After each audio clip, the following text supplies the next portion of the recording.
Hello, everybody. Namaste and a very good evening, good morning, and afternoon to our esteemed guests, dignitaries, and my young friends. On this occasion of World Environment Day, it is my privilege and honor to welcome all of you on behalf of Youth for Green Hydrogen to this important virtual conference, Strengthening Youth for Green Hydrogen. Youth for Green Hydrogen is one of the world's first youth-led organizations to spearhead this conversation and advocate for green hydrogen as the fuel for the future. Green is a color indicating hope and full of life. And that's exactly what green hydrogen and the youth around the world exhibit. Hope as a solution in this hour of climate crisis. By now, we all have also realized that there is only one Earth and no planet B. So either it is us who protects the planet as no one else will. We will now have a glimpse of the video at the Green Hydrogen Assembly recently held at Barcelona, after which I will humbly pass on the virtual mic to Sailesh Singhal, who along with Ravi sir, happens to be the brainchild behind Youth for Green Hydrogen, and because of whom we all are present here today to deliver the solutions on this World Environment Day. Thank you.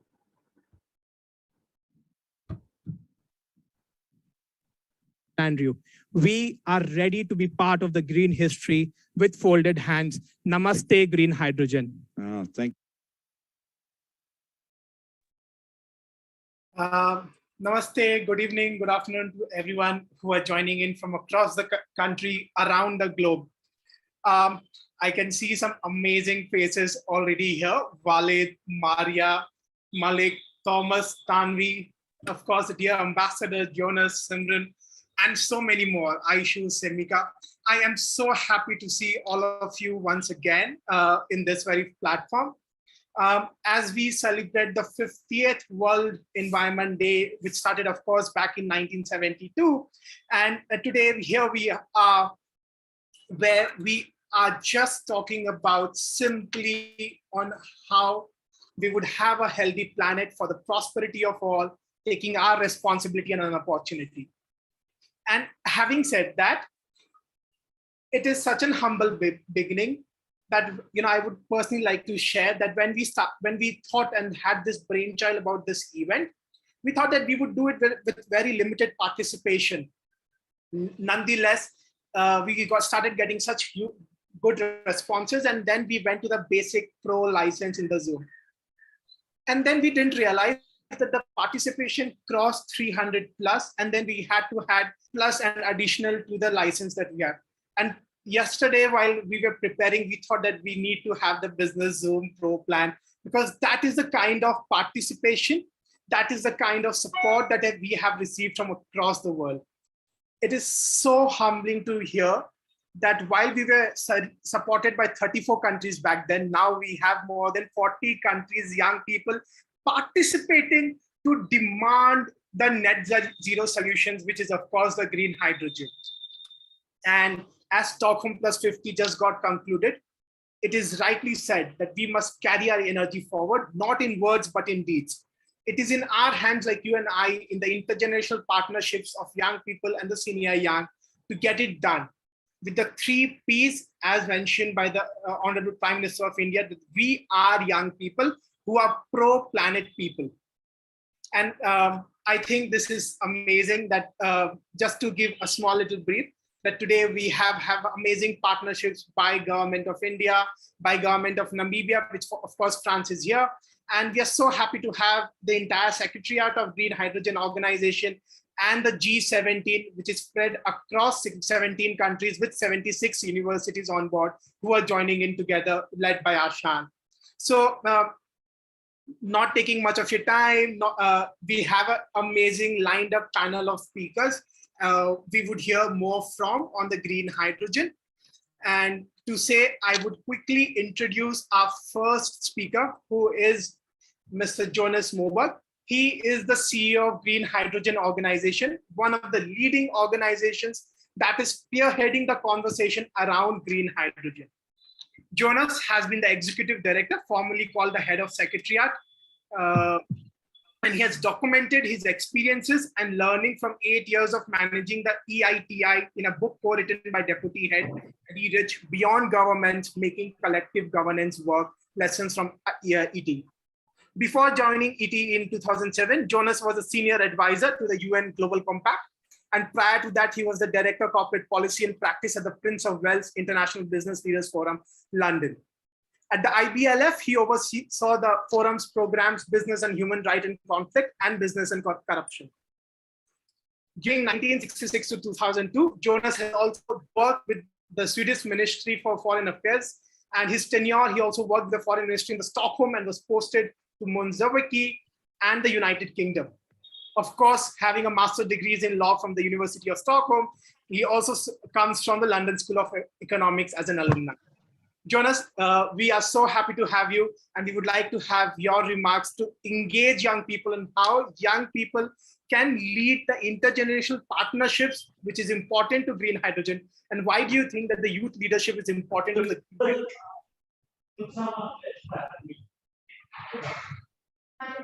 My computer.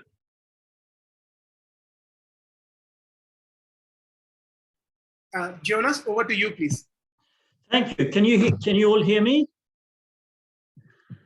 Can you hear me? Can you see me? We can hear you, but we are not able to see your lovely.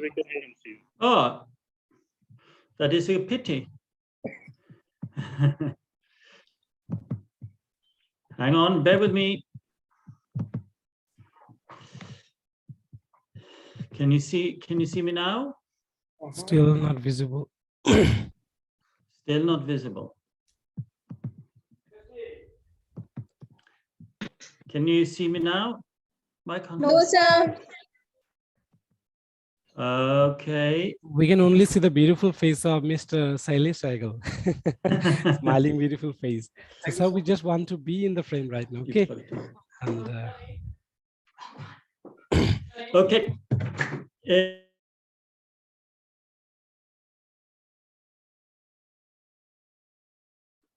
Could we have Jonas unmute, please?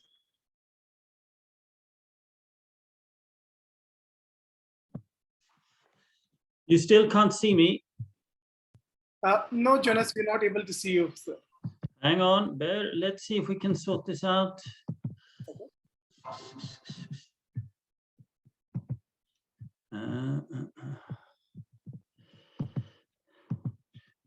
Okay, just give me 1 minute, Sailesh. Continue with something for 1 minute while I try to reconnect here, because there's obviously something not working. Sure, Jonas. That's absolutely. You know, when we talk about green hydrogen, I think one of the very interesting I would share while I have the chance to speak more. I think it was when we had this green hydrogen assembly in Barcelona, Spain, which was, of course, organized by Green Hydrogen Organization. And we have the amazing coordinator, of course, Simran as well from the organization. And I must say, the works that are being spearheaded by Green Hydrogen Organization in terms of setting the standards of green hydrogen for the world is fantastic. And we would like to also, you know, on the chat box, share about the standards that was set in the assembly for you to see on how you and I can also contribute further in the green hydrogen. Taking a little step back, we have amazing person, Walid, Maria, Tanvi, who were all part of the, and Thomas, whom I can see, of course, here, who were part of the world's first youth declaration on green hydrogen. And I think those aspects and pointers that came out are really helpful to say. And I think that is exactly how, when we have people from across the world joining in, this movement could be led together in bringing the change that we all want to see. So we'll see, we will wait for Jonas and then. Okay, now I'm here. Oh, fantastic. So beautiful. All right. Sorry about that, everyone, and congratulations. And this is absolutely fantastic. Great achievement. Stockholm conference that Salish referred to, that just ended last week and that celebrated 50 years since the first Global World Environment Conference, has been quite significantly criticized over the last couple of weeks. Why? Because there was a perception of that there is so much talk going on about the crisis without actually coming with solutions, with decision makers in the world not demonstrating what we can do to stop climate change. What I hope that you, the global youth, can mobilize and do within this network is, yes, point out that there is a need for urgent action, but equally important, point towards solution, point towards practical things that we can do in order to avoid climate disaster. Because we now have solutions, and we got to make sure that we do everything we can to make those real. Of course, I'm talking about green hydrogen being one of those solutions. So let's focus over the next couple of minutes a little bit on what that actually is. When we talk about green hydrogen, we refer to hydrogen produced essentially pushing electricity through water. And if that electricity is green, comes from solar, from wind, from water, from hydro, then if it's renewable energy, we essentially have created a chain of energy without CO2 emissions. And that is what we, that is why this is so important. Now, we have known for a long time in life that we can use electrolysis to split water and create hydrogen, but it has been too expensive in comparison to other ways in which we can make hydrogen, primarily through refining of gas and coal. But that, of course, comes with very large fossil CO2 emissions. Now, what can we use this hydrogen to? We often say that if you can plug things into the grid, do that. Don't use hydrogen. If you can put a battery into things like cars, bikes, and so on, do that. That is more efficient. But then you have an outer ring for very long transports, heavy transports, for ships, for vessels, and for a lot of industrial applications, to produce fertilizers, to produce steel, and so on, where electricity directly used is not efficient. And this is where hydrogen comes in. Today, we don't use so much hydrogen, but we think that it will grow very rapidly in the coming years. And we think that up to a quarter of final energy use in the decades to come will be in that outer ring, will be using hydrogen. So it is for that purpose this is so important. It's a massive part of the climate of the energy transition. And it's something that we cannot achieve the energy transition without.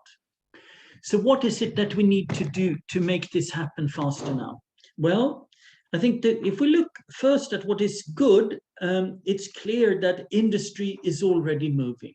Not least in India, we're seeing how the renewable energy economy is quickly growing, and we're seeing a number of companies taking a stronger interest in producing green hydrogen. And there are a number of companies here, of course, like Avada and Adani and a number of others that are already have huge plans, but there are also many global actors like Fortescue Future Industries, Aqua Power, and a number of others that are operating here. So industry, interestingly, is to a large extent leading here. They have spotted the opportunities and are investing in this. And we are moving very quickly from today, when we have virtually no green hydrogen to be being produced, to huge amounts going to be produced in the coming years.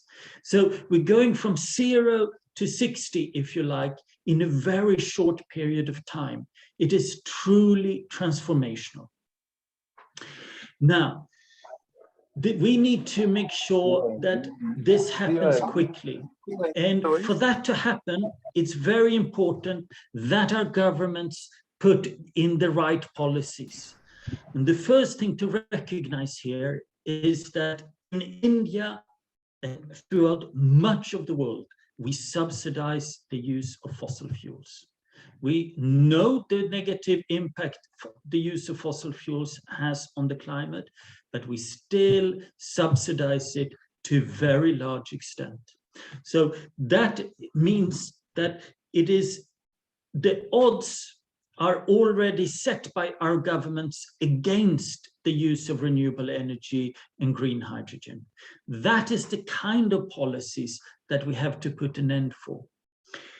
So there are a number of other things that governments can do. They can make the lending better. They can support pilot projects. They can make it cheaper if we use renewable energy. They can help to start companies in this space. These are the kinds of policies I hope that you guys are going to campaign tirelessly for. Being concrete, showing what can be done, showing that there are solutions, showing that you demand those solutions. Industry will do its bit, but we have to have our governments make it happen. And they are behind the curve. And you can ask, why is that? In my own country, Sweden, where I come from, it's clear that it's a lack of creativity. It's a lack of government officials that actually understand where industry is. They haven't quite moved as fast as the campaigners. They haven't quite moved as fast as industry. They don't quite see the solutions we have. Whereas they still, so the whole, if you like, bureaucracy all around us, it's the same in many other countries, is still geared towards the oil, gas, and coal driven economies. And we need to shift that. We don't need, today, we are seeing that in many countries, there are maybe a handful of government officials that work on green hydrogen. If you think about it, that's ridiculous. If we think that up to a quarter of final energy use is going to be through green hydrogen. We need to have a step change in the capacity of making this happen and of putting those policies that I pointed towards in practice.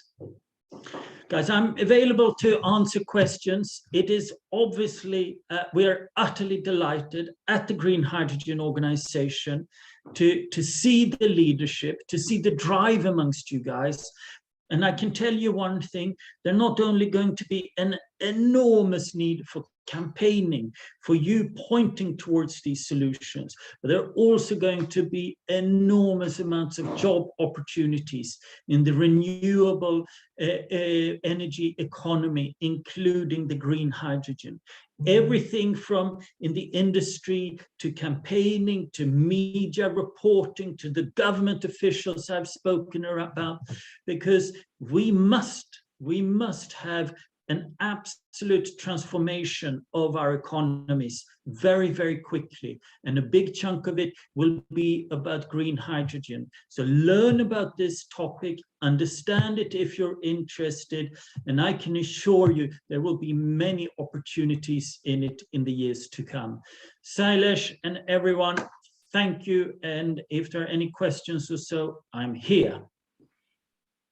Thank you so much, Jonas, for that I think you have rightly mentioned on how young people's leadership can create a shift, including the creativity that is required to steer the entire bureaucracy across the world.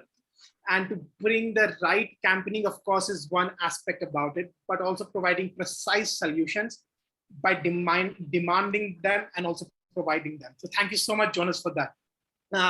For the questions, of course, Jonas, our team will, and if anyone would have questions, please tweet it out as being put down on the chat box.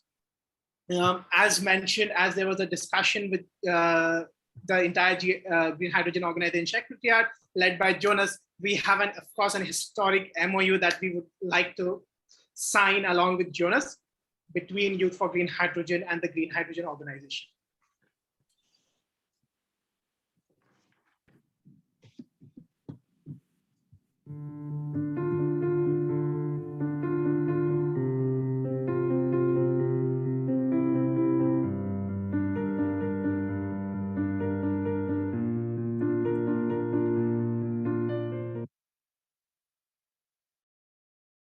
Jonas, thank you so much for that. Would you like to have some thoughts, please? Sorry, what was that? Would you like to have some thoughts on the MOU that we just Right. Well, thank you. I've given my introductory remarks already, Sailesh. I think this MOU, it's it's a general opportunity to collaborate. We want to work with you guys as much as possible. So this is a sort of, in its true meaning, a letter of intent, an intention from your side, from our side, and we hugely welcome that. And we think that this can become a global movement for you and for us. What can we help you with? I hope that we can help pushing you as a movement along, and maybe introduce you to some everything from development actors who might be able to support to venues where you might be able to make your voice heard, and of course work together on these concrete actions in showing governments and others that we care and what the solutions are, and make sure that we share information in how we go about that. Yeah, it's the start of something exciting. Thank you so much, Jonas. On behalf of all the young people present here and the Youth for Green Hydrogen, we express our sincerest gratitude to you and the entire Secretariat for coming up with this understanding, for strengthening, for supporting. And as one of the leading organizations on green hydrogen, which is being led by you, we would try to strengthen as much as we could from our end as young groups. Not necessarily we know for perhaps what we could do, but of course, in any areas of strengthening, young people like us are always there. So thank you so much, Jonas, for that. Now, of course, it is again a very humble privilege to welcome one of those persons who has been strengthening our foundation for quite many years now, Dr. Satyendra Prasad. He is the Fiji's permanent representative and ambassador of Fiji to United Nations. Currently, he's also been appointed as a chair of Pacific Island Forum and the chair for the Pacific Islands Forum at the United Nations. Excuse me. He earlier had been the Sherpa to the high level of, he is the Sherpa to the high level panel for a sustainable ocean economy, and has been an advisor on the SDG and financing for development. His Excellency Ambassador has worked with Department for International Development, a senior governance specialist, and a senior governance specialist at even the World Bank, coming from the University of South Pacific in the Fiji, completing his degree again in Japan, Asia Pacific University, and then in University College, Ireland. I think Ambassador's, His Excellency's vision towards strengthening young people and in this entire transition of green energy and the green hydrogen movement comes as a very huge support. Ambassador. Thank you, Sailesh. Can you hear me well? Yes, Ambassador. Thank you. So thank you very much for inviting me, and I want to congratulate you and your network on green hydrogen. And Jonas, thank you very much for your briefing and for your remarks earlier.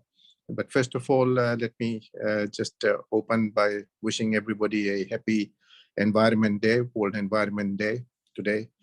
There is much to celebrate, but there's also much to be worried about. There's much to celebrate, and one of the things I'm very happy to celebrate with you this morning is your network, Sailesh, of young people in India and across the world that is focused on the crisis that is before us, that is bringing energy and very determined action to try to get us back to a sustainable path. And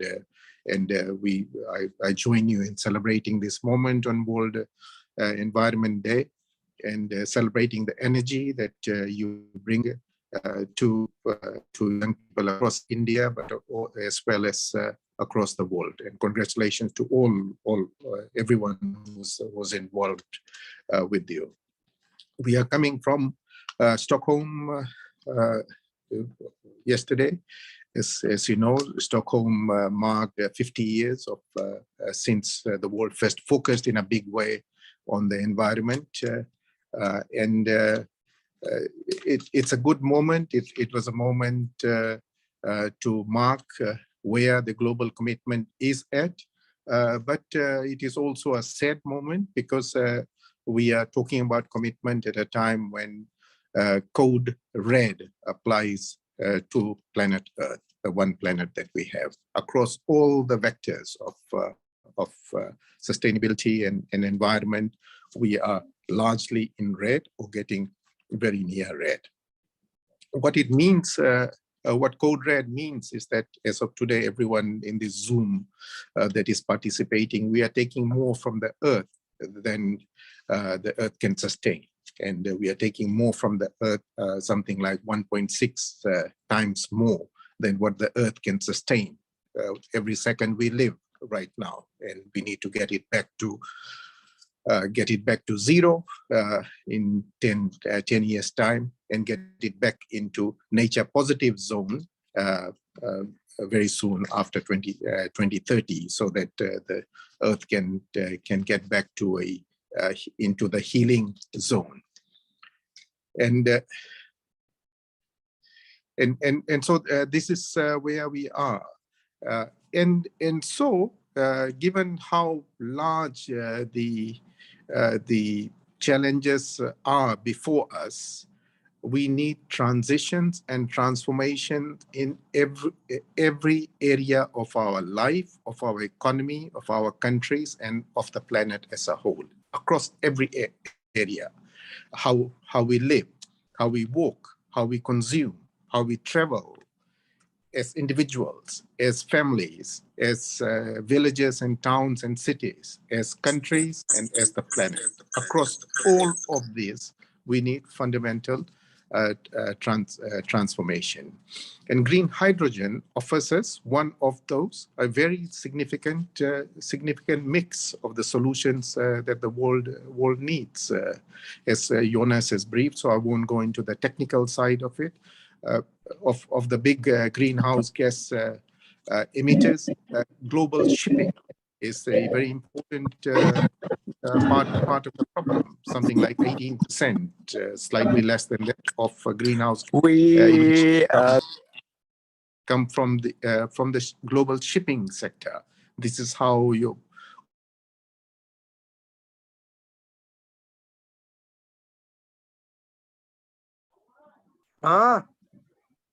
Can you hear me? I was hearing some. Yes, Ambassador, we can hear you. Yeah. Please. And so it is a set of technologies. It is a set of technical interventions as well as industrial applications that are ready to go and to be applied to such large sectors such as shipping for greenhouse emission. The solutions exist. The science and technology largely is there. It will get better. And if the policy framework, one, as Jonas had said, if the level of support that government can provide through the policies that would encourage industry, that would encourage those who are investing a lot of resources to go further and faster, and that side is not falling in place fast enough, and that is why your network and networks like this are so important in helping drive that transformation in the policy environment. But for young people, my message is this, that the jobs of the future, the opportunities of the future, the things that will make you happy as and all of us happy as individuals on planet Earth, will be in the green transformation. It will the jobs and the opportunities will come from green hydrogen. They will come from renewable energy. They will come from renewable energy and sustainable energy applied to production.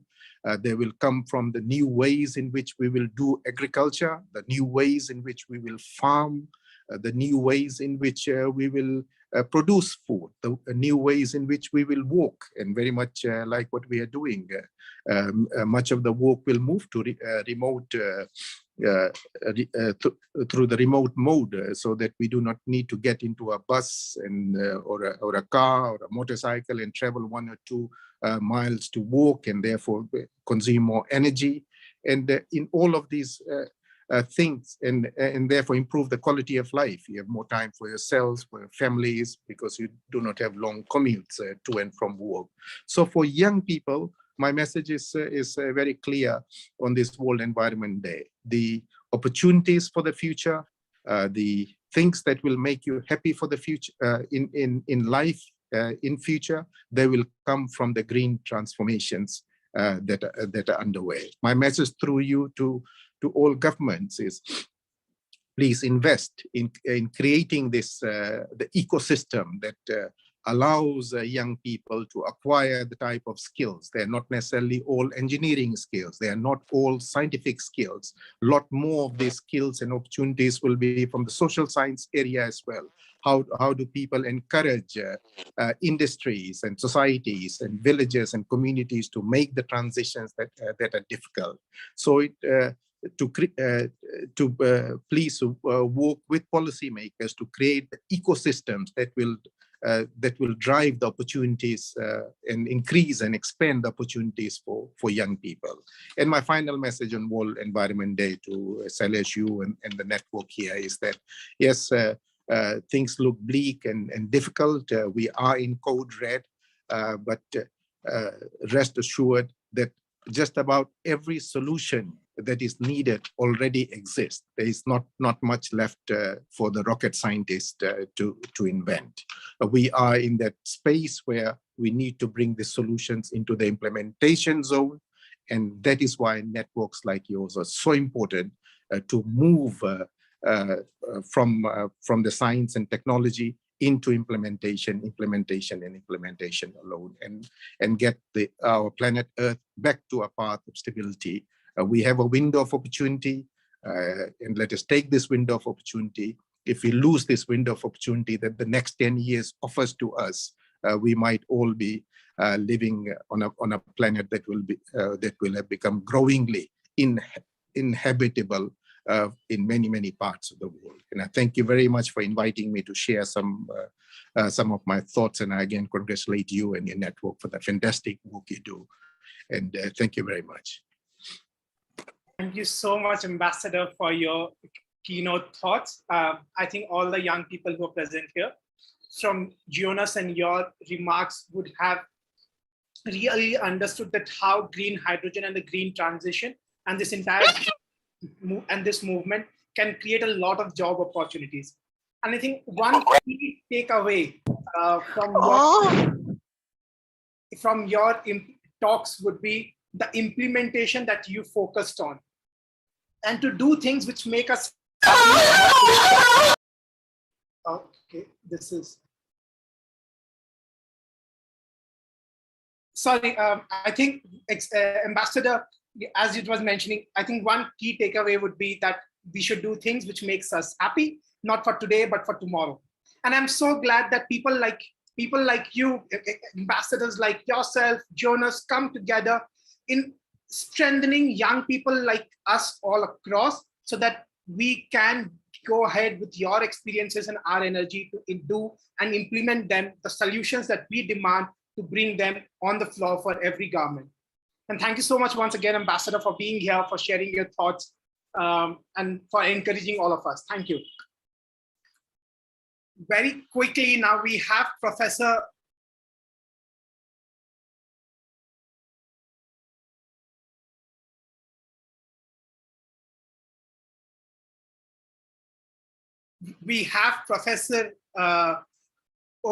Omar Rachidi, who has joined in from Spain. He's the Assistant Professor of Accounting, Finance and Economics at Esade Business School. And Professor would just quickly share on how he wishes to strengthen in Youth for Green Hydrogen in the future and how we can collaboratively work together. So Professor, over to you.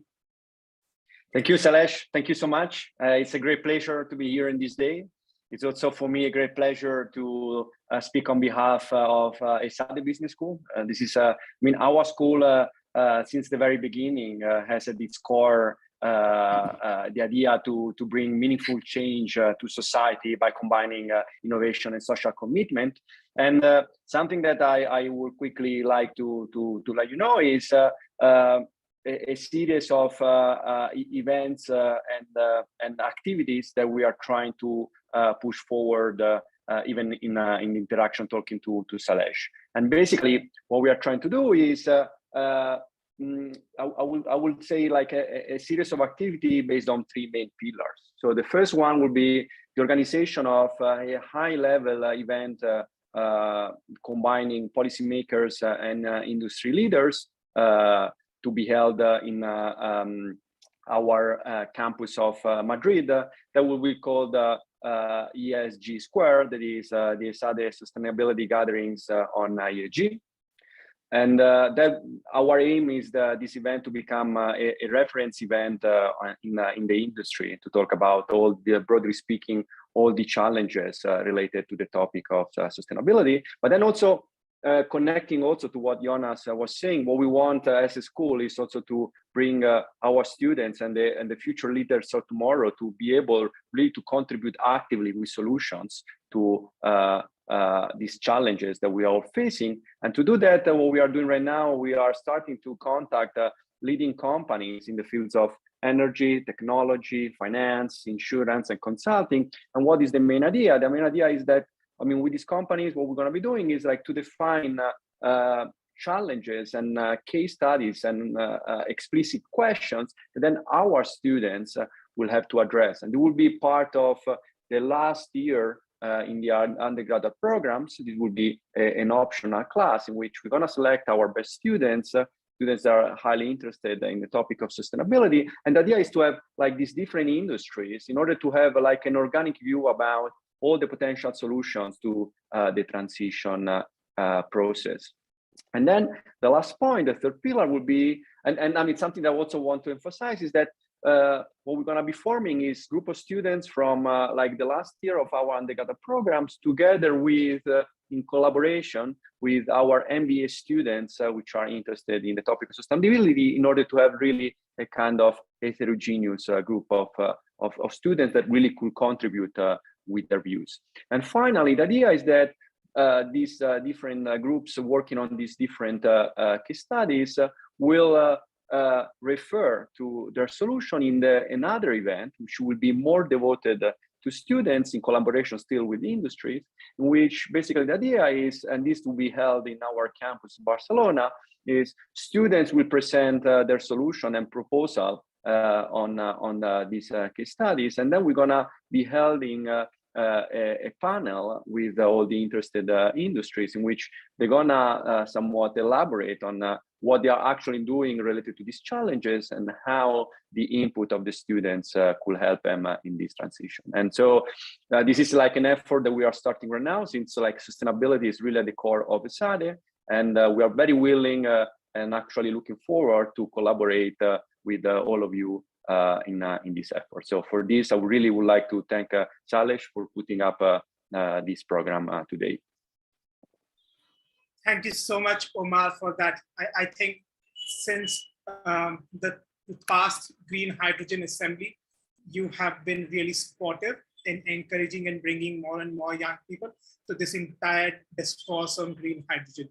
We really look forward to seeing how we can really work together in the mentorship and guidance of Jonas as well. So thank you so much, Omar, for that. Now we would have Maria Jose Ochoa, who hails from Mexico. She is studying in Spain global governance, economics, and legal order at Esade University. She's also very engaged in debating political aspects, situations, and part of the team of the organizing team for the Model United Nations. I would urge Maria to showcase and share why young women leadership is so crucial and important in strengthening the youth for green hydrogen. Maria, over to you. Hello, everyone. My name is Maria Jose Ochoa, and yes, I'm from Mexico, but I'm studying here in Spain, as Ailis already mentioned. I'm studying this career not only because I love economics and politics, but also because I want to be part of something important and to contribute to the world positive and beneficial things. I think right now we're facing many crises of different types, from political and economic crises to humanitarian and environmental ones. And they are all affecting every single individual in the world. And at the end, it's our responsibility to change that.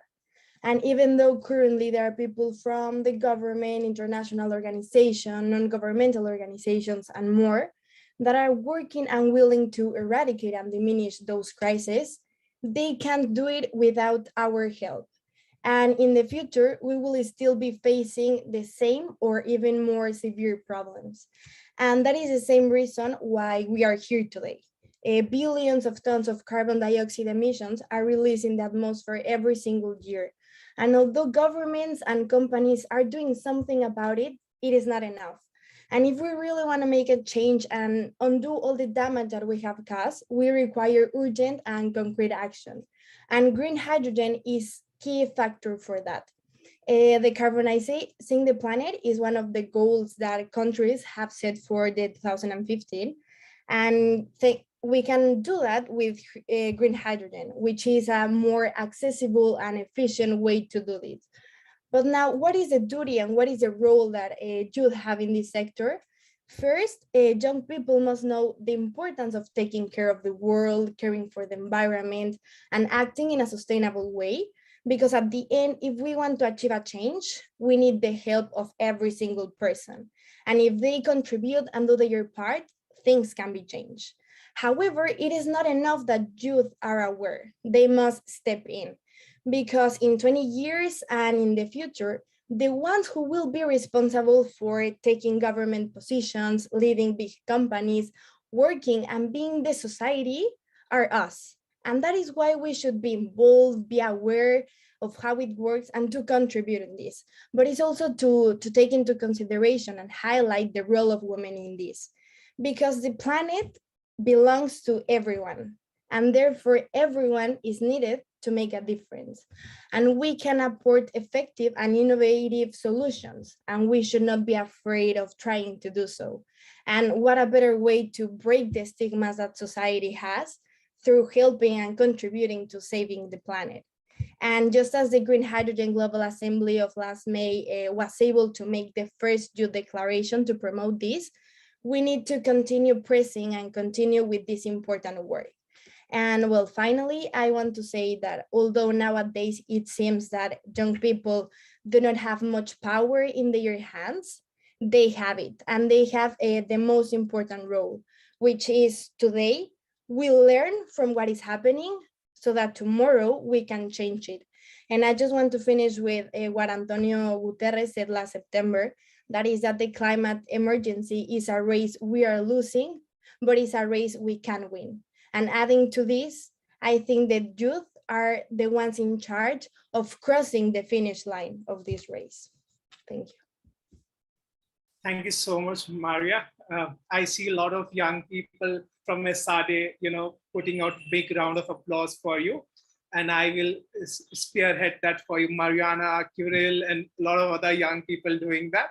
So thank you so much, everyone, and Maria, for your thoughts. I think it is the young people, as you rightly mentioned, would be taking up to cross that finish line. So thank you so much, Maria. Now we would have, of course, a very dynamic young man from Namibia, Frans Kalenga. Frans Kalenga is a technical advisor on green hydrogen to Ministry of Mines and Energy, Republic of Namibia. When we had chance to speak with Frans about it, he spoke with the Honorable Minister and right away said that we support this youth movement for green hydrogen and provided all the necessary support that would be needed. Frans is, of course, a technical advisor, but within Mr. Kalenga's current role, he has a plethora of other responsibilities. Kalenga drafts policies for the green hydrogen, which the discussion we all are here for, and the synthetic fuel, along with spearheading the development of green hydrogen strategy and the roadmap. He has been the Ministry of Mines and Energy since 2017. Of course, having an industrious knowledge in academics, Mr. Kalenga has 8 years combined experience as a petroleum inspector and engineer with extensive training and attachment for oil majors. To learn more from him, to hear directly how the Republic of Namibia came together as one of those governments in strengthening the youth for green hydrogen, was starting this historic scholarship. So we will hear it directly from Frans. And Frans, over to you, please. Thank you, Sailesh. Am I audible? Yes, Frans, you're audible, please. But we Thank just you lost for your that. video. Did you lose the video?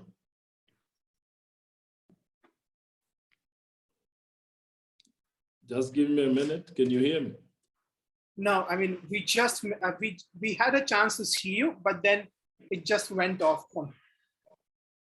Just give me a minute. I think Jonah's issue also came to me.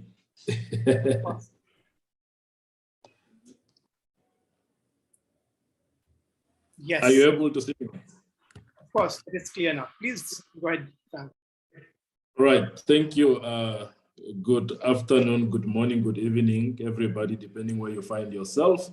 As already introduced, my name is Frans Kalenga, and I'm the technical advisor to the Minister of Mines and Energy in the Republic of Namibia. Thank you for inviting me to participate in today's session on the importance of strengthening youth for green hydrogen for the energy transition. Now, this comes in handy as we commemorate the World's Environment Day.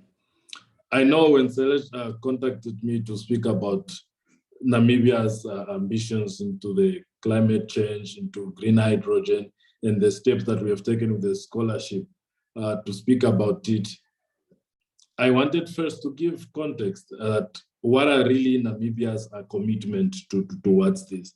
And just to highlight that Namibia is resolutely committed and taking practical and ambitious actions to reduce emissions and ensure the climate resilient economy, just like any other countries earlier alluded by other speakers. Now, we believe that the green hydrogen offers the unique opportunity to both increasing the development of the renewable energy in the country and while increasing the new market opportunities that will contribute to the economic growth. Now, one needs to wonder or ask themselves, what's the urgency? What is the problem that we are trying to solve that everybody is talking about green hydrogen? There's never been more a critical time in the history on the planet where acceleration of global transition to renewable energy has been so speedily like this time.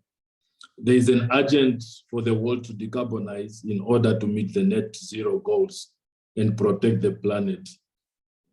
Dependence on unstable countries and regions. Recently, we have seen the war in Russia and Ukraine and how a lot of countries have had now a reality check and need to diversify their energy supplies. Now, with all these problems that we need to solve, where does the green hydrogen come in? And or what role now does Namibia play in helping the world to decarbonize? Not long ago, the EU has pledged to triple the current 2030 targets for green hydrogen imports to 10 million per annum by 2030. Now, Europe, the EU, and Germany in particular is leading the adoption of the green hydrogen as an alternative to the Russian natural gas that they depend on. Now, Namibia is drawing on the international capital and expertise to implement the green hydrogen strategy. And we recently signed a joint declaration with Germany to accelerate the research in the production of the green hydrogen. Now, Namibia is uniquely positioned to be one of the largest green hydrogen producers globally. How is so? We significantly have the availability of land, almost the 35th largest by land mass and the second least populated. Now, among the world's top resources, rich location for co-location of wind and solar energy, you'll find it in Namibia. One of the most stable democratic governments in Africa. Now, few, if any, competing interests are competing industry, infrastructure, and unsupportive private landowners, and geographic proximity of renewable resources to cost and port connectivity to the global market. This gives Namibia a very competitive advantage to be the green hydrogen hub in Sub-Sahara. Now, I want to talk about the scholarship that Sailesh alluded to. Now, since we understand this competitiveness, and in order to ensure that our competitive advantage stays like that, our government has established key partnerships globally. And one of such partnerships is the one that I've spoken about with the government of Germany. On the 25th of August last year, 2021, in Berlin, the Namibian and the government of Germany signed a joint communique of intent, in which the German government availed grant funding towards enable the green hydrogen industry in Namibia. And one of the key priority areas of this grant funding is the agreement was for capacity building, where 5 million euros was allocated for scholarships to the youth in Namibia. Now, as such, the Namibian Youth for Green Hydrogen Scholarship Program, in collaboration with the German government, has been established. And students have been applying all along. I think it ended end of last month. Now, the scholarship is fully funded by the German government through the Ministry of Education and Research, and in the span of 5 years. This is the only scholarship program focused on green hydrogen in the entire world. Please do correct me if I'm wrong. And it's being done in Namibia. Now, the question is how Namibia became the first country in engaging youth towards this hydrogen in terms of capacity building for the Namibian youth. Now, we understand that currently the number of annual graduates in Namibia is disappropriate to the available employment opportunities in the country. There are many Namibian graduates, both post and undergraduates, who are qualified but remain unemployed. Experts anticipate that the numbers of jobs within the emerging green hydrogen economy will grow exponentially over the coming years. As an optimal location for the production of green hydrogen and its derivatives, it is vital that the Namibian government taking a leadership role in building capacity for this new industry and ensure that people are trained and ready to contribute to the emerging green hydrogen economy workforce. Therefore, this scholarship program will facilitate capacity building for the emerging green hydrogen industry while addressing the high unemployment rate in the country. Now, as a first move towards building the green hydrogen workforce, this scholarship has been designed to mainly target two groups. And that is, there's a reason for that design. The first group are unemployed Namibian graduates, and the second are those interested in pursuing vocational education and training in the field of green hydrogen. It's our hope that the scholarship for young Namibian scientists and engineers will hone our skills with fellow Germans and indeed global like-minded peers as those ones that are on this platform as we seek to find breakthrough in related fields. Now, the question is, why build all that capacity? Why the scholarships? Why training, vocational or at whatever level? It's just important to highlight from our side that we, as a country, we have embarked upon a Southern Corridor Development Initiative. And this is a portfolio of complementary projects and infrastructure in the Southern region that maximizes opportunity presented by the green hydrogen and green ammonia. Now, this is, as earlier alluded, given our world-class renewable resources and proximity to the ocean, Namibia is well placed to become the sub-Saharan powerhouse with a dynamic green and blue economy. Not only the SCDI, but we also have a lot of green hydrogen valleys that we are going to develop. Now, this is a big project in terms of investment. It's almost 10 billion US dollars investment, and is roughly equivalent to the Namibian GDP. And this will support the local economy through employment, local procurement, and industrial development. Now, if we don't scale up youth, if we don't train the youth, how will be they able to absorb? How will be they able to enter into these projects? Now, in terms of job creation, over 90% of these jobs are expected to be filled by local Namibians. Now, Hyphen has committed that out of that 90%, almost 30% is youth employment in the project. And the commitment from Hyphen itself as a preferred bidder that will also be preferred to be a developer, they are hoping to take the first bunch of potential wind turbine technicians to their facilities in Germany this year. And they are engaging with the Ministry of Education to identify the skill sets that will be required for this project, and that they can start to build programs to support this. Now, the skills needed for this green hydrogen, there is a matrix of skills assessment that has been done. And we as a government, or we as the youth that are involved in the green hydrogen project, would want to share it with the fellow youth so that they can start planning early on. Now, in my concluding remarks, I would like to ask that, or say, why is it important for governments across the world to replicate what Namibia have done or to work together? Now, we understand that key to achieving our ambitions goals is collaborating with the world across the value chain of green hydrogen and partnership with a range of different stakeholders.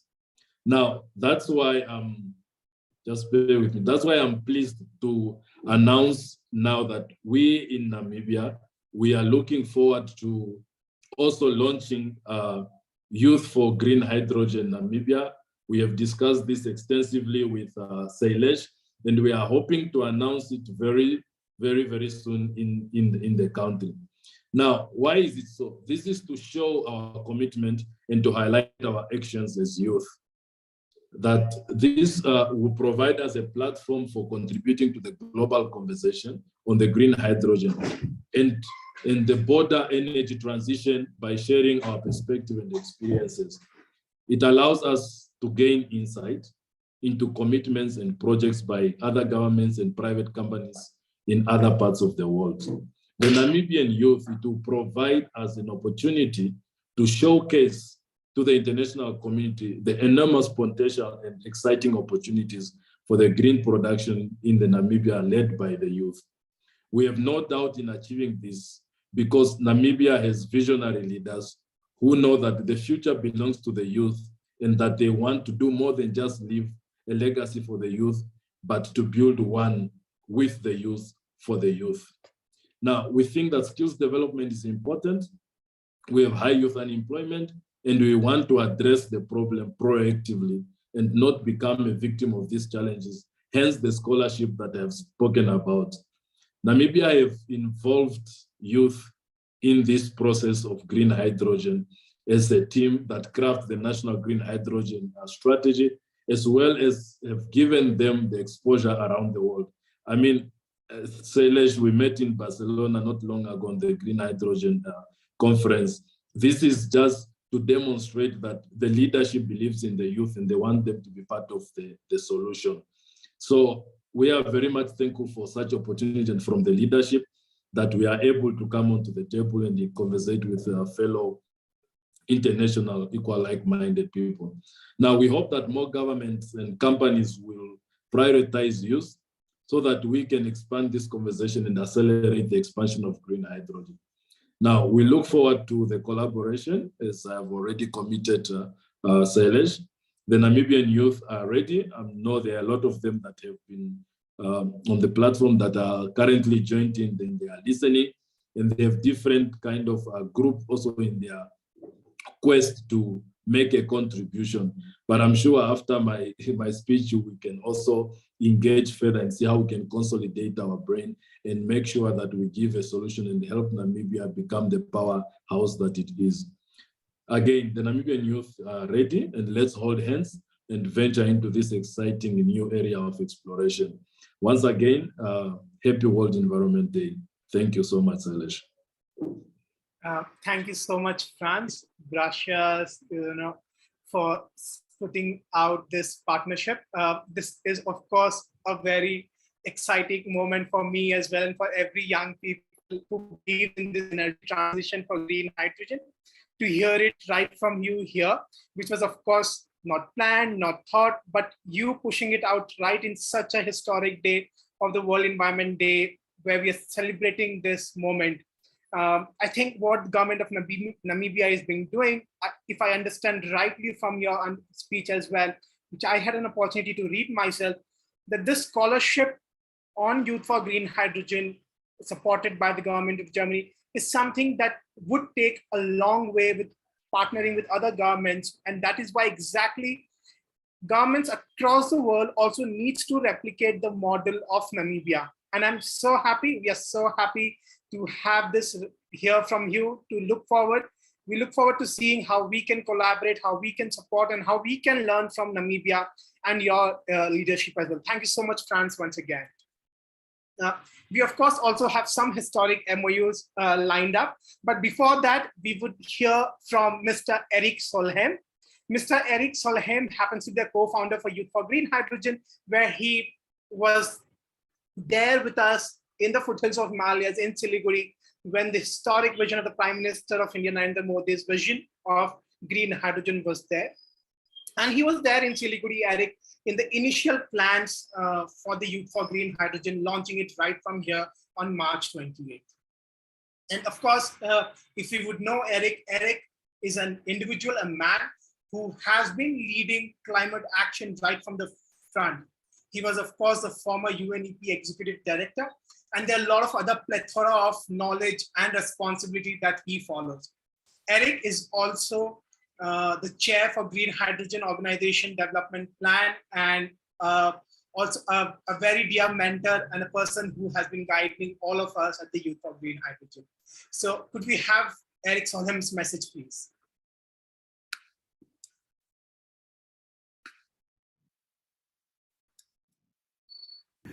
Hello, friends in Youth for Green Hydrogen. Namaskar. Happy World Environment Day. At this day, of course, we all know that we have a triple environment crisis on planet Earth. Climate change is a big threat, and so is destruction of nature and pollution in many of our cities. But I'm much more interested in the solutions than in describing the problem, because solutions is what will solve the problem for us. And one of the major solutions is the shift into green hydrogen. We believe that in 10 or 20 years into the future, green hydrogen may be 20 or 25% of the energy on planet Earth. It will be used in aviation, in shipping, in trucks, and for major industrial processes like steel and to make fertilizer. The shift is just started, but it will be a major green shift. A few months back, I was so privileged and happy to join the initial meeting of Youth for Green Hydrogen in the beautiful city of Siliguri in northern West Bengal in India. Many young people from India came together to form the organization, and in the few months which it has been in existence, a huge number of people have joined from basically all continents. And I believe that Youth for Green Hydrogen will be a major force for environment solutions on the planet. And of course, in Barcelona, very recently, Green Hydrogen, the mother organization, Green Hydrogen Organization, came together. We made a standard for green hydrogen. We brought business, government, and civil society together to make a huge pitch for green hydrogen. Some people may ask, can young people really change the world? Can they really do something to promote green hydrogen? And the answer is a resounding yes. Without the energy of young people, we will simply fail. So thank you to all of you for spending time and effort in Youth for Green Hydrogen and to promote this fantastic green fuel for the future. I wish you all a very happy World Environment Day. Thank you so much, Eric, for that, for sending your virtual message. And right before this meeting, he also sent me an email that he would have loved to join and would want to hear the, the highlights of this meeting, how we take it ahead. Thank you so much. Now, coming from the South region, we have from Sri Lanka, we have Ashan Parvera, a social innovation professional, advocate, and a strategist who has been driving with the force behind many initiatives on social impact. I have been seeing Ashan for the last 12 years myself. And if I remember rightly, he started his journey when he was a 8-year-old boy. I don't know what we were doing back when we were 8 years old, but he had set up the functioning of a community service back in his backyard. Since then, he has been gradually evolving and growing into the current position where he stands today and has been duly recognized through many accolades from across the world and in the country as well. Working under the banner of his organization, the Road to Rights International, the movement has expanded globally, which stands strong in 28 different nations. The organization also has a network of more than 10,000 volunteers across Sri Lanka. Ashan is one of those also leading youth champions in the South Asia region in leading My World Global Survey, which was back then led by a very strong, eminent youth leader, Ravi Karkara, in the United Nations initiative to contribute to the drafting process of SDGs since 2012. Ravi's spearhead movement in getting Ashan to lead the My World survey is, of course, very exemplary, inspiring. Ashan has also chaired a few regional and global youth-led conferences on SDGs that have resulted in which has resulted in receiving the UN SDG Action Award in 2018. Currently, the G17 network, which is being led by Ashan, has expanded in more than 16 countries, involving more than 80 plus universities. Without much delay, we would like to hear it right from Ashan and see how he and his network of students could really contribute to the green hydrogen and being the first such student organization in reaching so many students across continents in the 17 plus countries. Ashan, over to you, please.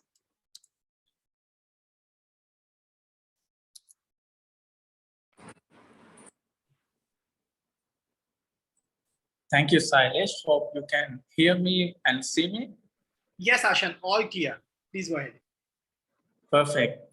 Thank you, Sailesh, and thank you for the lovely introduction as well. I'm so happy to be a part of the session today and honored to be a part of the session in celebrating the International Environmental Day. As many other speakers mentioned, what I just felt was we have a hope. Why there is a hope? Because we have a plan to protect our mother. So starting from there, all of us know today, we are not just victims of climate change, but also the strong contributors to the climate change, climate action, being young people. And young people are not just young leaders of tomorrow. We are the leaders of today. And I believe that we are the leaders of today and transformers of tomorrow. So as young people today, we must take actions in understanding and leading the world that we want to see in years to come. Even if you look at SDGs, the UN introduced SDGs as a global plan for all of us to come together and share our vision and identify the solutions to the global issues that all of us are facing. Meaning that today we have that opportunity to think as global citizens and then bring localized actions to the world and our own communities. So that is why I strongly believe that we are the leaders today, because we have the opportunity to understand the issues and to bring the solution, identify the solutions, and to push our policymakers and the decision makers towards the actions. And when we become the industry leaders tomorrow, we are going to transform our industries. We are going to transform our governments. We are going to change the way that the others have been making decisions and others have been making, leading their industries tomorrow. That's why I mean that we are the leaders today and the transformers of tomorrow's world. So when it comes to young people, I believe that we truly need to understand the strategies of the way that we are leading our industries. If we are to change the way that we are living in this world, or in simple words, if we are to achieve sustainable development, make all the 17 goals realistic by 2030, we truly need to bring actions to change the way that we are leading the industries. Meaning that we need strategies, we need ideas, we need innovations, we need creativity. That is why I believe that when it comes to the clean energy transition, that is where today we talk about the green hydrogen. So we have alternatives, right? If we are to move away from fossil-based system to consumption the energy and produce the energy to a renewable energy system, we need alternative options. So one would be the green hydrogen. So as young people, if you do not understand about these sciences, these technologies, how are we going to actually design the future that we want to see? So that is why I'm so happy that today, International Environmental Day, we do talk about the green hydrogen. And most of our young people representing 16 countries from G17 initiative would research and try to find more about green hydrogen today. So they would become the more knowledgeable people who would bring this understanding to their own spaces, their universities and their lecturers, and then those who are working with them at the higher level and the all level of the society. So I'm so glad to be a part of the session today. My clear message is we are the leaders of today and we must take action. We must take action by bringing our creativity and innovation and the knowledge in place. And as we all know, there's no planet B. So there is a climate emergency. We need urgent actions to be made by young people so that we'll be able to create the world that we want to see in years to come. Just to end my statement, I also want to say that we must push our governments and the leaders to walk the talk.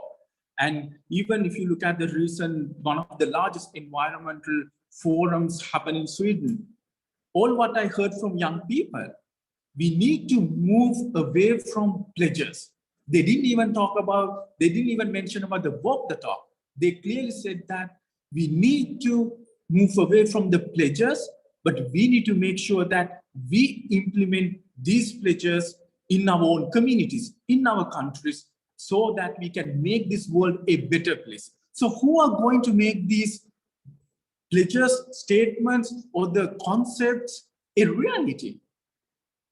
I do not think anyone other than the young people, those who are here in this forum, who would truly understand the urgency of the climate emergency, who would truly understand the importance of moving into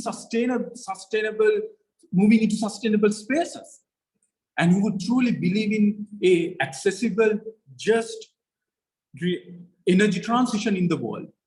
I do not think the other other generation would think more stronger than what we believe today.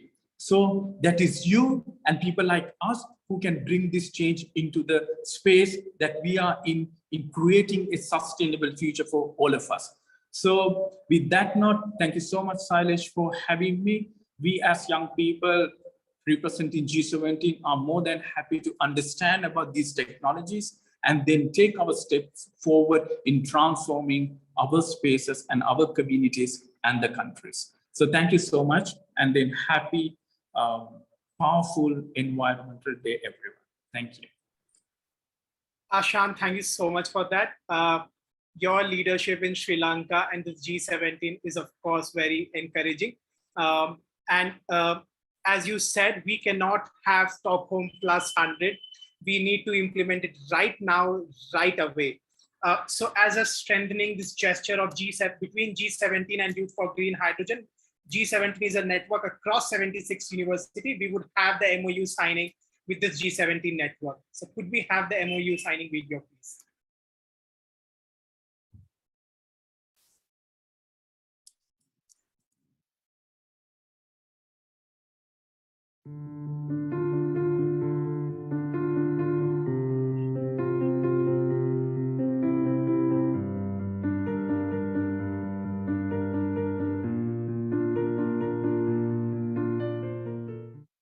Thank you so much, everyone at the G17, for strengthening this movement for Youth for Green Hydrogen. As Ashan was mentioning, G17 has taken up its cause to make sure that the Youth for Green Hydrogen becomes one of their official events on the World Environment Day for decades and the years to come. So Ashan, would you like to share just quick thoughts on this MOU, please?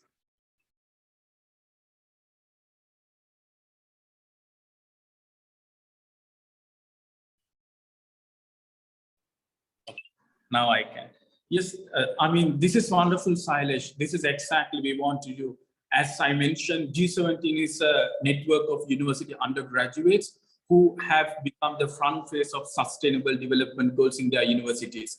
And these networks are the front face of sustainable development goals in their respective countries. So having this partnership, I think, truly accelerate for us to contribute to the process of bringing green hydrogen as a technology to create a sustainable future for all of us. I think I'm so happy that having this actionable and then very clear technologies into our spaces so that young people could actually create this momentum in their own communities and countries, and of course, in the world in years to come.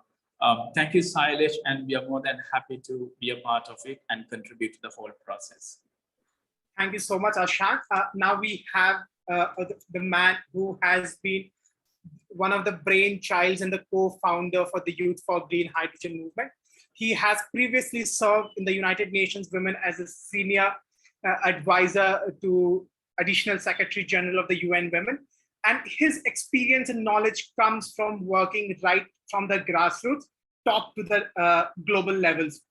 Coming from India, working at the grassroots on strengthening child mobilization towards sustainability in the years when sustainability was not even the talk of the town or even the chapters. As a diplomat who has worked in so many drafting of papers, he has also been crucial in strengthening the youth movement and the youth envoy, if we understand rightly, in the United Nations. A man who has been co-founders of a lot of other initiatives and advisor to many young people across the globe. We would have the video message of Ravi Kalpara with us.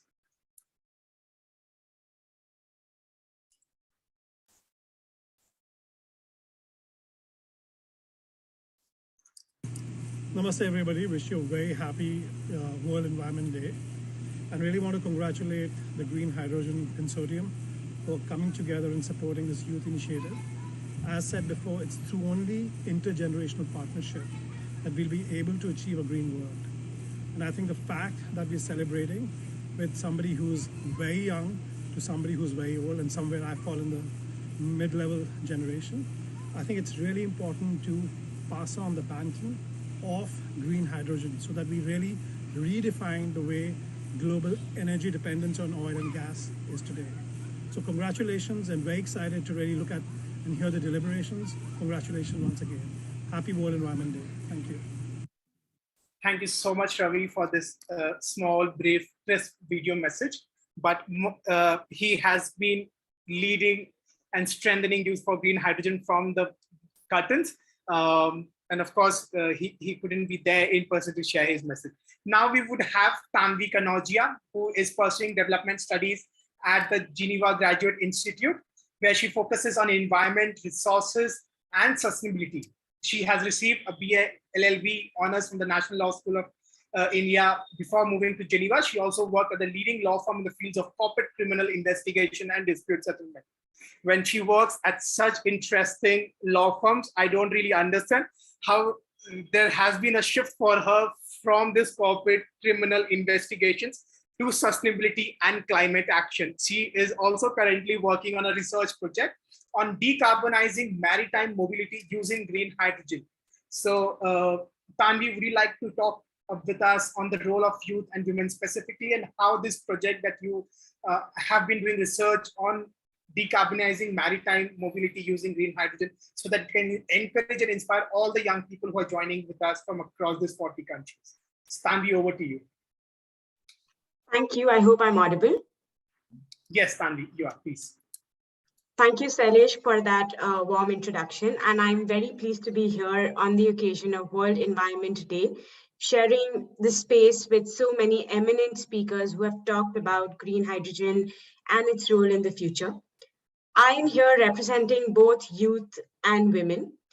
We know very well that the face of climate action is young people, starting from the school strikes that have created a conversation on environmental issues and climate change.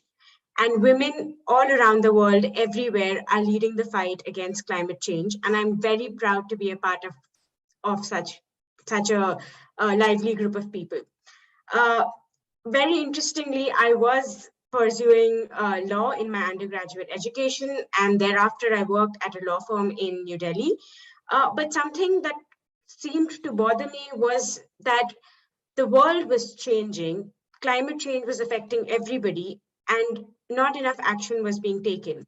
And I decided that I had to be the change that I want to see, and that motivated me to pursue international development at the Geneva Graduate Institute with a focus on the environment. I believe that green hydrogen is being touted as a very important solution to climate change and will play a key role in decarbonizing the economy and industry to a very large extent.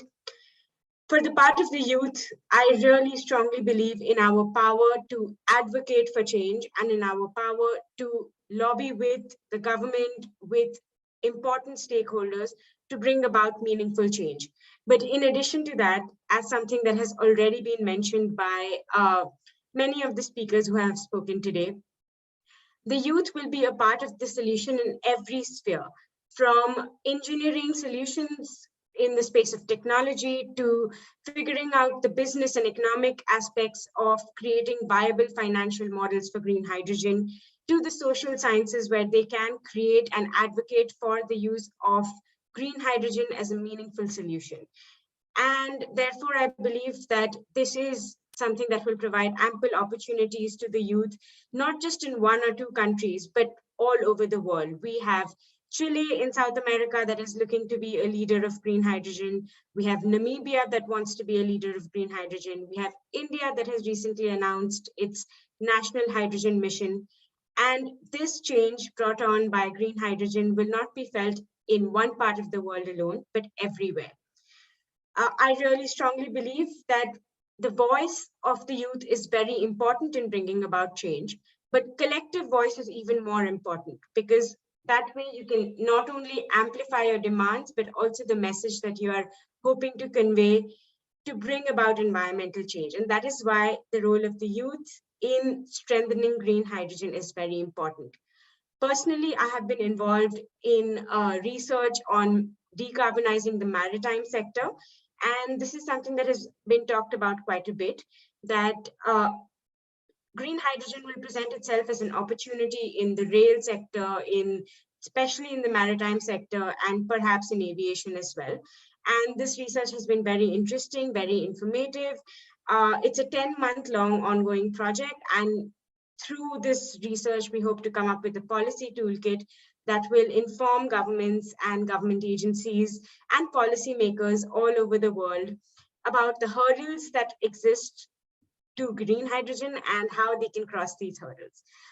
Lastly, I would like to conclude by saying that I really strongly believe that the role of the youth, especially in developing countries, has a lot to do with creating advocacy and information about climate change itself, because they are people who are aware of what is going on. And perhaps the older generation in these countries is not so aware of the consequences of their actions or the nature of climate change itself. And therefore, I really believe that it is the youth that will have to bridge the gap between the older generation and the future generations, making sure intergenerational equity is not just for the present generation, but for future generations as well. Thank you so much. Thank you so much, Tanvi, for keeping this brief and this presentation crisp. I think your experiences, which was of course brought in by Simran Sinha from Green Hydrogen Organization, your experiences in decarbonizing this entire maritime sector and then leading it towards the green hydrogen, more and more engaged when we do this partnership with universities, with Professor Uma, with the Green Hydrogen Organization, and seeing how young people can as well participate in not just in doing something on the ground, but also sitting and strengthening the academics and doing more and more research. So, well, you put that very rightly and very diplomatically, that we have to become the bridge between the younger youth and the older youth. Having said that, I don't know if Dr. V.A. Shastri, Vyakram Engineer Shastri, if he's here. He had, of course, joined in earlier in the starting of the meeting. And this gentleman had donated 18.5 billion INR for sustainability 10 years back. And when I was there with him early in the morning today, the way he encouraged this energy transition and the green hydrogen movement is fantastically so different, which of course made me believe that they are not just the older youth, but they are genuinely generation which are strengthening our generation as well. So thank you so much, Tanvi, of course, for that. And V.A. Shastri, for your support and strengthening the youth for green hydrogen. Now, before we open this floor for all of you to share your thoughts and your opinions on green hydrogen, we have, last but not the least, a very dynamic leader and a very dynamic youth leader, in fact, Howard Diallo, who is the chief of the Civil Society Unit and Advocacy Section at the United Nations Department of Global Communications. She has an extensive United Nations experience in public information outreach and fostering civil society partnerships with a particular emphasis on youth and women-led organizations. Hawa began her United Nations career back in 1987 in the Department of Public Information and has served in 2 United Nations peacekeeping operations in Cambodia and Somalia, respectively. She has worked with the United Nations Human Settlement Program in Nairobi and an associate human settlements officer and a partners and youth officer.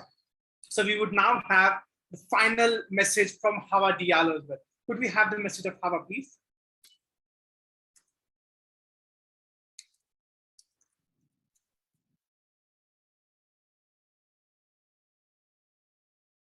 Hello, everyone. My name is Howard Diallo, and I am the Chief of the Civil Society Unit at the United Nations Department of Global Communications here at the headquarters in New York City. I'm so sorry that I'm not able to be there with you online in person, but I'm delighted to talk about the necessity of having young people in leadership roles to create solutions for a climate crisis. Often young people are not given decision-making positions because of their age and the so-called lack of experience. However, young people have always had so much to offer to society throughout history. Through young people, and their innovation, their new ideas, and previously unimaginable aspirations have become a reality. Young people are positioned to inherit the future and take on the challenges of making themselves better than the previous generation. Well, it's still the case today that young people don't find themselves in many decision-making positions. However, unlike previous generations, the current times and prospects for future are bleak. As climate change has already ravaged the environments and the livelihoods of the world's most vulnerable, and will continue to do so and worsen in the coming years and decades unless we take immediate and sustained action. The voice of youth is essential now more than ever. I mentioned again that young people will inherit the future because they are the quickest to innovate. They have proven to be the most ambitious and militant climate action activists. All around the world, young people have been protesting, organizing, and demanding climate action, even taking their countries to court over climate inaction. Many of you have heard the names like Greta Thunberg from Sweden, Leah Nakamugura from Uganda, Alexandria Villasenor from here in the United States. These are all some of the youth advocates that, again, we know their names so well.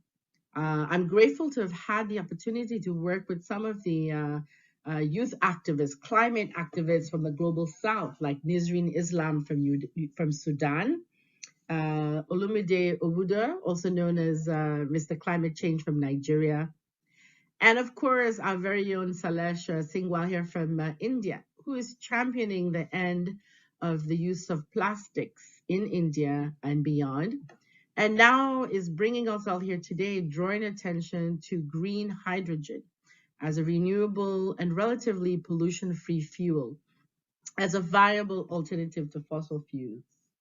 Now, these aspects of Salesh's focus is very much aligned with the call of the UN Secretary General, Antonio Guterres, for an urgent transition to renewable energy, as well as vastly scaled up investments in adapting and building resilience to the worsening climate impacts that we face. So by supporting young people and their causes, we are strengthening the capacity of this earth to withstand climate change through climate action and sustainability. However, it's unfortunate that at times young people's demands have primarily gone ignored by those in power and by those with power, mostly governments and big corporations. Now, if we're really serious about making change, the international community and civil society entities must work vigilantly to ensure that young people and their diverse voices have a place in these institutions, that they have a seat at the table. In addition, we must ensure that young people also have the necessary information, education, tools, and resources to create solutions for to combat the climate crisis.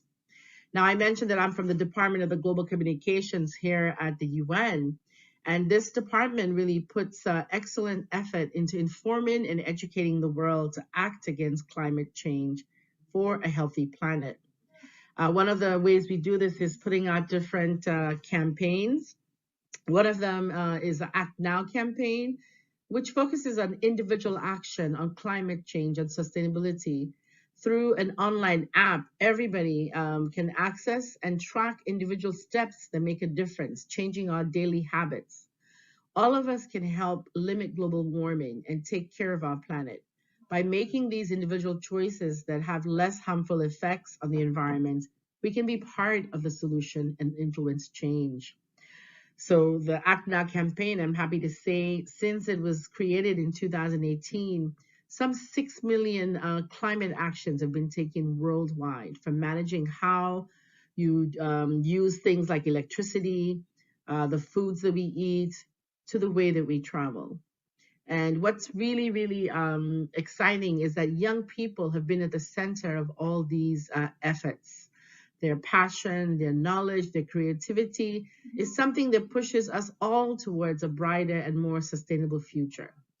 So I leave you today with some thought that in the face of such global threats, the passion and ingenuity of young people are humanity's most potent weapon. Thank you so much for inviting me, for being here with you today online. I look forward to hearing from all the other participants and speakers, and also to other opportunities where we can work together, continue to work together to support young people's efforts and solutions in addressing climate change. Thank you so much. Thank you so much, Hawa, for that. And I think there's no other message that would really coincide as we are towards the end of this discussion and dialogue, where the chief of the civil society unit for the Department of Global and Communications in United Nations strengthens and urges for us to see opportunities in working together. And I think that is one of also the key messages that we could have on this World Environment Day. So if you would have anyone who are joining in to share some thoughts, please feel free to raise your hands, and then our secretariat could unmute, and then you could share your thoughts in brief in a minute or 60 seconds to all of us here.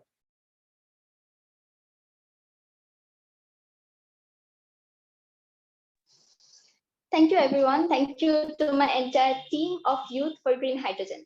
I'm so happy and humbled to be part of this journey. I would like to share, as a young woman myself, coming from marginalized area, I think it is so important for a woman to step up. And can we together come and creating an involved an innovation where women and girls produce green hydrogen even in the rural community, which can empower the life of every woman as well as young girls. Thank you. Thank you so much, Sneha, for that. I think it is so crucial and important that young girls, women, especially the indigenous and the marginalized communities, come together and in making the green hydrogen accessible for all. And I think young people, when we come together in doing an innovation and research, that would be feasible. And that is exactly what is also on the world's first youth declaration on green hydrogen. So thank you so much, Sneha, for that.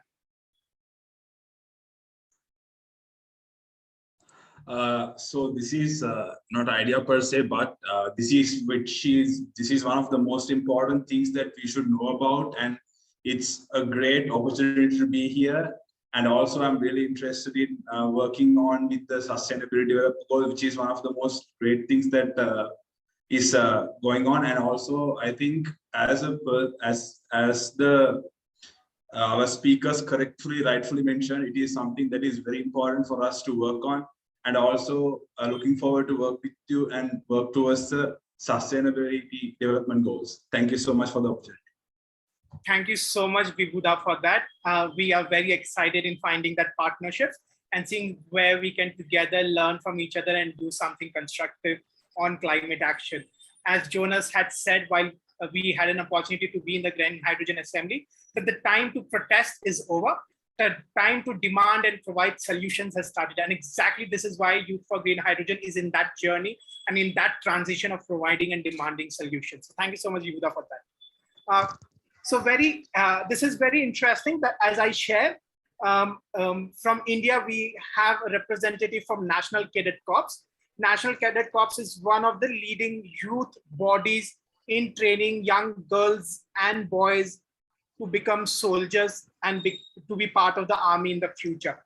So we have Anushka Shaha, and I would request, who is also the Associate NCC, the National Cadet Officer from the 16th Bengal Battalion. So I would request to hear, I would be happy to hear when Anushka raised her hand, what thoughts she would have as NCC, the National Cadet Corps, as one of the strongest, biggest youth-led organization in the country to train young girls and boys to become the soldiers. So Anushka, please. Very good evening to everyone. So I would, as we know already, that in order to keep our planet safe, we need to stop the global rising temperature rising, that is 1.5 degree most probably Celsius every week. And I feel like for that, we need to focus on more green hydrogen for everything, as everyone told. But as an NCC cadet, I would like to elaborate that what we can do.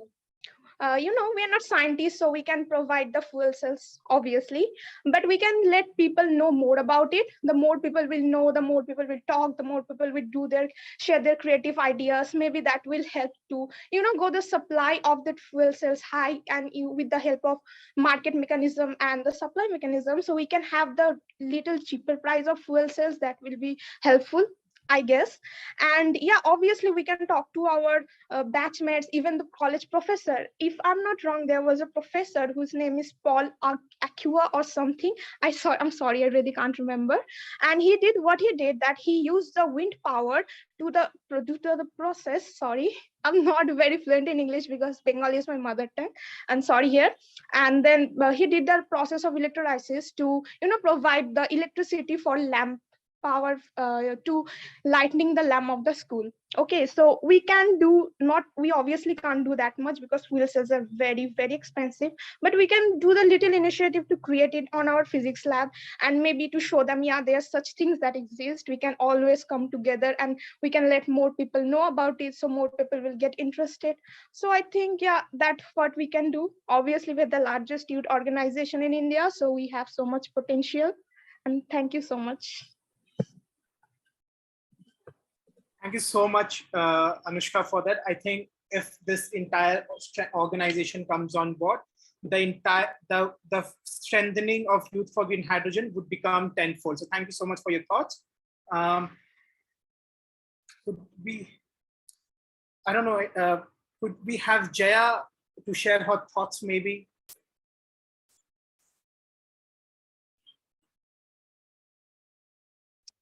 Hello, everyone. Special thank you to all the speakers who have been here today and gave their time and their thoughts to us in order to motivate us to have this green hydrogen. So I come from a very small town in India, from West Bengal, which is known across India for the usage of coal. And we all know that coal is not a very good source of energy to use. It produces a lot of pollution.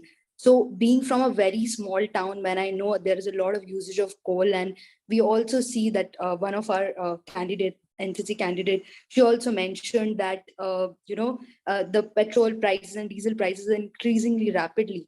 So if there is a situation wherein we can decrease the pollution, wherein we can make fuel more affordable for the people who are at lower strata of the society, then it will be really amazing for a collective growth of the entire world. So this initiative, when I heard, I first time connected with Salish, and I asked him just one question. Hey, Salish, what does green energy mean? And he said that it's like a green fuel, which will create very less pollution. And I was like, wow, can we afford it at a price which is lower than petrol and diesel? And he said, yes. And that thing intrigued me to, search more about it, learn more about it, and listen more about it. And I'm extremely glad and thankful to Salish and the entire fraternity of Green Hydrogen for taking this initiative and helping us youth to understand that we can still do much better for our entire world. Thanks a lot. Thank you so much, Jaya, for that. We would request all of you to keep your thoughts brief, which could be pointers on strengthening youth for green hydrogen. Could we have Patrick David to please share his thoughts?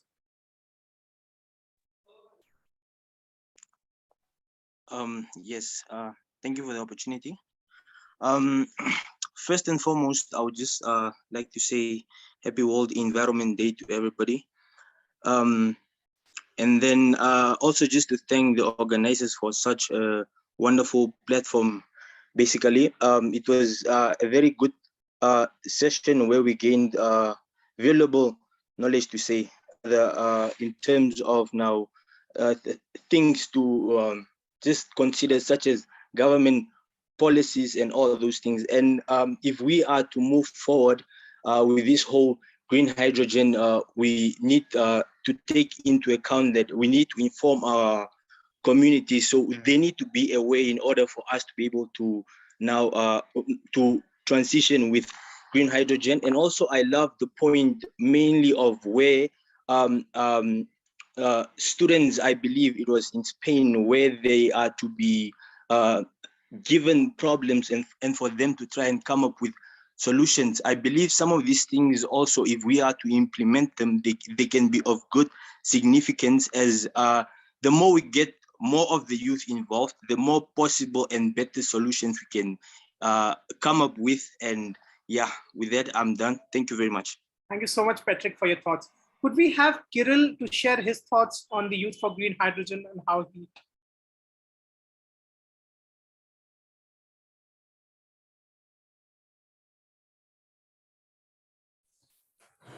Yes, hello everyone. Thank you, Silas, for the opportunity to be a part of this conference.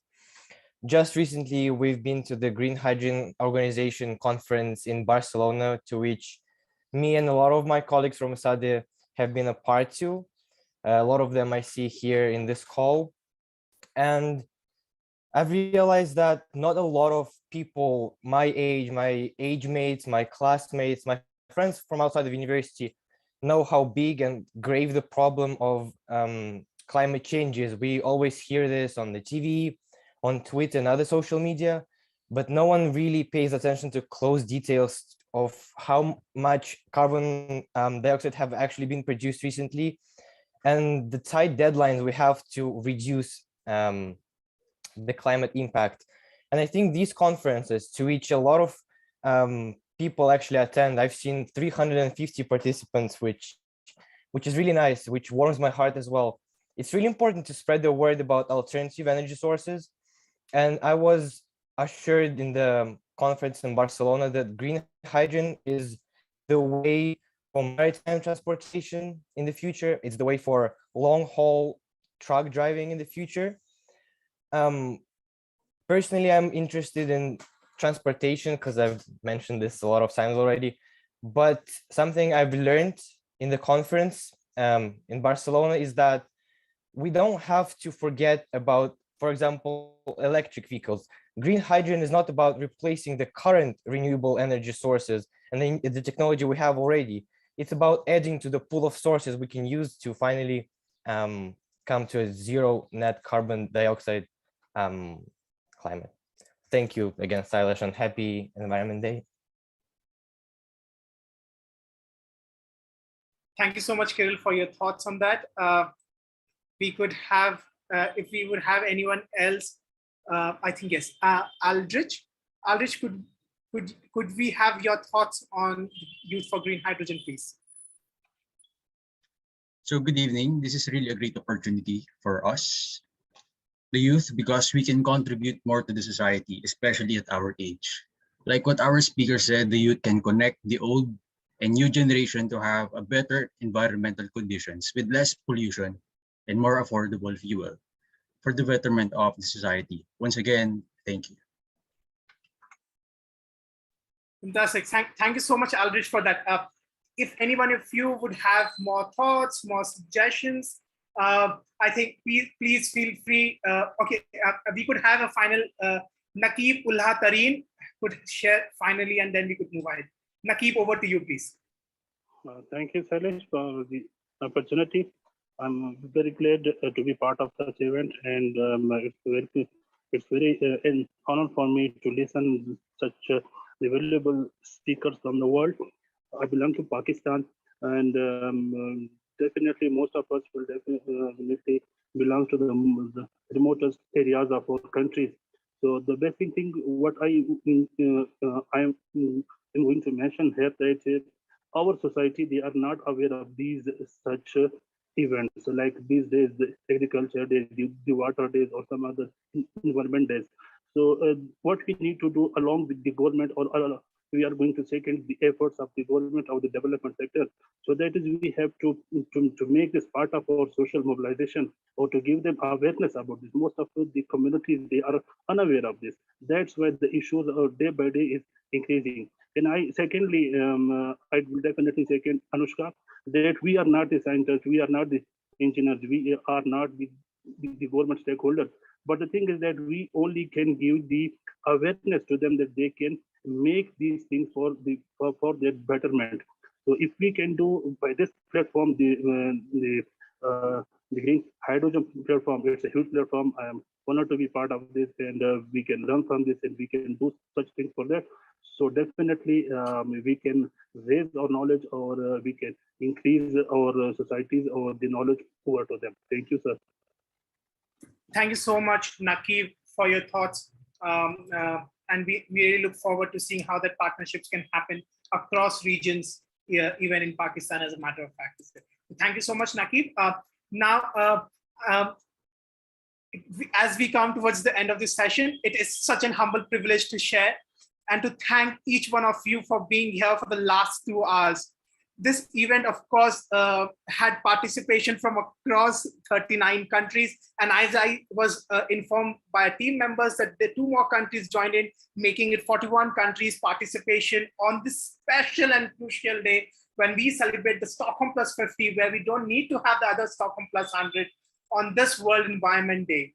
So thank you, everyone, starting from Jonas and his entire secretariat, the Green Hydrogen Organization, for coming in together and filling in this gap and in strengthening the youth mobilization. It is important that the Youth for Green Hydrogen fills the void between the entire green hydrogen discussion.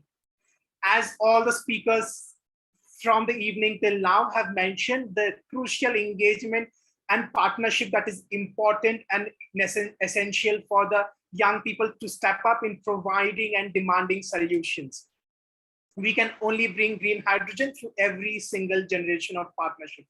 And when we talk about young participation, we cannot tend to forget the children's partnerships, so that we can create a continued generation that comes together in really strengthening and supporting and creating the supply and demand, as mentioned, and create a culture of localization of green hydrogen as well, as also talked about by Sneha. Thank you again to the entire secretariat of GH2 and every staff member, Jonas, Eric, the co-founder, Ravi, also the co-founder for the Green Hydrogen, the Youth for Green Hydrogen. I would also like to especially thank, of course, the young people and all of you who have joined in from across the country. I don't even know the time zones that each one of you would be going through. So for you, it would be very hard.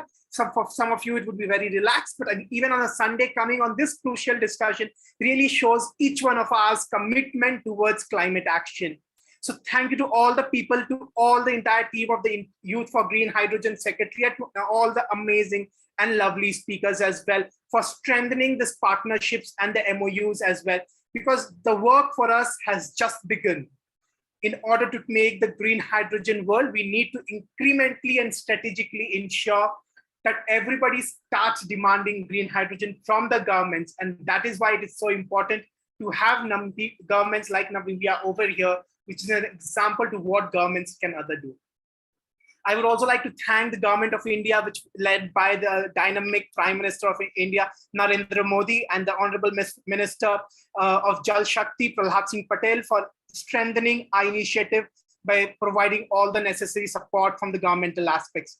Of course, a big thanks to France for bringing the Republic of Namibia support and the partnerships, and to also all the other partnerships from the Esade, the Roads to Right International, the Stockholm Plus 50, where we got ourselves registered and approved, of course, SDGs Impact Chat, Youth of India Foundation, the Green Hydrogen Organization, the entire G17 network, the Global Culture, the Green Hydrogen Namibia, Inspiria, and the entire NCC group as well. So on this note, we would like to share that the journey has just begun. And on this, we would add that the July 15th, which is the World Skills Day, has been started, where we started to already demand for skilling of youth for green hydrogen, which was also talked about in Dr. Satyendra Pratap, His Excellency's ambassador speech, and also Jonas, on how we can engage young people towards skilling them in creating the job opportunities, there are other important announcements where we would be also announcing partnerships with academias, and some leading corporates on announcing perhaps one of the biggest learning platforms of green hydrogen for young people, developed by young people for the young people in the intergenerational partnerships for them with the support of everyone across. And as directed, as continued to take forward the resolve talked about by Jonas to ensure that we have the momentum in August in the International Youth Day as well, and then take it critically forward in the New York, in the historic General Assembly. Thank you so much once again for all of you for joining in. It has been a lovely evening, and I wish each one of you a green hydrogen day, a green hydrogen year. And we look forward to working with each one of you. If you would have any thoughts, any suggestions, please feel free to reach out to us. And we look forward in learning from each other, in coexisting with each other, and not in competing with any one of you. Thank you so much once again. Namaste, dhanyavad, gracias, and thanks. Happy World Environment Day once again.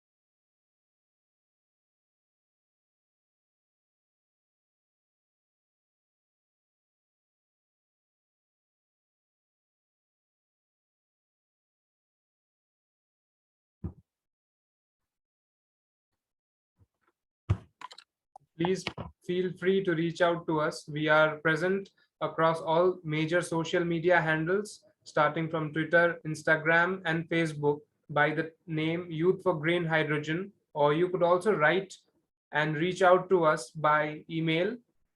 All the emails, all the communication that have been happening to you were over emails. So you could either reply to us on that, or you could write back to us. Now I would request everyone for a group photograph. Please let us smile for the group photograph while our technical team